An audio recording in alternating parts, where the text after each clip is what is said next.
আসছে। হিন্দু হলে ভিডিওতে লাইক করো, মুসলিম হলে চ্যানেলটি সাবস্ক্রাইব করো। প্রিয়া, তুমি একটা মেয়ে হয়ে একটা মেয়েকে বিয়ে করে আমার সংসার ছেড়ে পালিয়ে এসছো। চলো বাড়ি চলো। আমি বকুলকে ছাড়া বাঁচবো না। পৃথিবী ভাগ হয়ে গেলেও আমরা দুজন আলাদা হব। আচ্ছা, ও তোমার শারীরিক চাহিদা মেটাতে পারবে?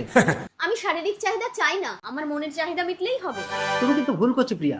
ও যদি তোমাকে ছেড়ে চলে যায় তুমি কোথায় যাবে একবার ভেবে দেখেছো? ও আমাকে ছাড়বেই না। এই তুমি চলে যাবে? রিয়া, আমি আমার বয়ফ্রেন্ডকে ছেড়ে পালিয়ে এসে তোমাকে বিয়ে করেছি ছেড়ে চলে যাওয়ার জন্য। वाह क्या सीन है। তুমি কিন্তু আমার সংসারটাকে ভেঙে দিলে। কি হচ্ছে এখানে? দেখুন না দাদা, এই লোকটাকে আমি চিনি না, এখানে এসে ডিস্টার্ব করছে। আরে আবে চলো চল, মেয়েদেরকে ডিস্টার্ব করছিস? আরে আমার কথাটা শুনবেন। চল বে। বকুল তুমি এখানে দাঁড়াও, আমি ওইখান থেকে তোমার জন্য আইসক্রিম কিনে আনছি। তাড়াতাড়ি এসো কিন্তু। সুজন, তোমার বাবা। বাবা, তুই এটা কি করলি? সুজনের সঙ্গে তোর বিয়ে ঠিক হয়ে গেছে। চল বাড়ি চল, না হলে তুই আমার মরা মুখ দেখবি। বাবা। বকুল তোমার জন্য আইসক্রিম এনেছি। কোথায় গেল বকুল? বকুল, বকুল, বকুল, চল আজই সুজনের সঙ্গে তোর বিয়ে দিয়ে দেবো। বকুল। আমি তোমার জন্য স্বামী সংসার ছেড়ে দিলাম আর তুমি বয়ফ্রেন্ডকে পেয়ে আমাকে ছেড়ে চলে যাচ্ছ। আমাকে ভুলে যাও প্রিয়া। তাহলে তুমি আমার মেয়ের মাথাটা খেয়েছো? যাও এখান থেকে। চল বকুল।